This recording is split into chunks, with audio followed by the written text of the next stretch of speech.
大家而家望實畫面入邊一堆珍貴60年代香港舊相，今日短短3分鐘同大家還原60年代真實香港，唔單止睇相，仲講當時普羅大眾嘅生活、街頭同社會環境。好多畫面而家已經完全見唔到。60年代係香港一個分水嶺，戰後人口暴增，工業開始起飛，一面係捱苦求生，另一面又滿載濃厚人情味。每一張舊相都記錄住屬於呢個年代嘅獨特氣息。大家睇下相片入邊嘅街道，同今日完全兩個世界。滿街都係4、5層高唐樓，密密麻麻，樓下鋪頭全部豎立豎寫嘅霓虹木招牌，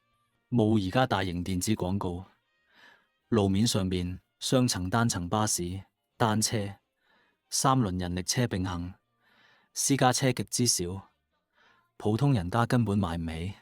街邊隨處可見大排檔、路邊攤賣魚蛋、粥粉麵、雜貨。街上行人嘅打扮都好有時代特色，男士多數着短袖恤衫、西褲、布鞋，女士多數簡單連身裙、紮長辮，小朋友就簡單短衫短褲，樸素乾淨。新界一帶仲有大片農田、墟市、元朗、大埔、屯門呢啲地方，好多村民耕田養雞，同市區熱鬧景象反差極大。講到居住，60年代好多普通家庭都係擠唐樓板間房，幾口人塞10幾200尺嘅空間，廚房廁所仲要共用。空間細，但鄰里之間從來唔會陌生，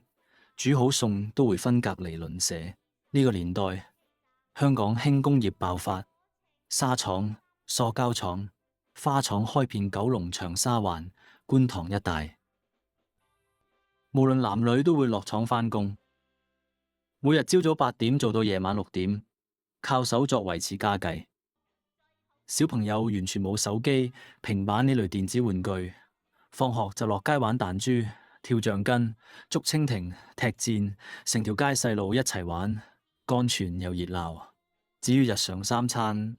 多數靠街邊大排檔解決，物價低廉，幾毫子就有一碗粥。娛樂選擇亦都簡單，有錢就入戲院睇粵語長片，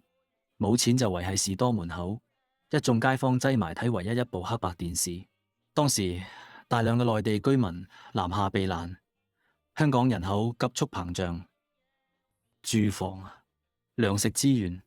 都好緊張，好多人日子過得捉襟見肘。不過當時香港工業產品大量出口海外，慢慢累積經濟基礎，亦都為後來70年代新市鎮商業起飛鋪好路。雖然生活條件遠遠唔及今日舒適，但60年代香港人普遍刻苦樂天，遇事街坊互相幫襯，呢種濃厚人情味係而家城市好難再尋返。睇完呢一堆60年代舊相同當時生活狀況，大家有冇勾起屋企長輩講過嘅舊時回憶？如果你中意呢類香港舊時代歷史內容，記得幫我俾 like、訂閱頻道、開埋小鈴鐺。大家咧亦都可以留言話我知你屋企仲有冇珍藏住60、70年代嘅香港舊相。我哋下一條片再繼續拆解舊香港故事。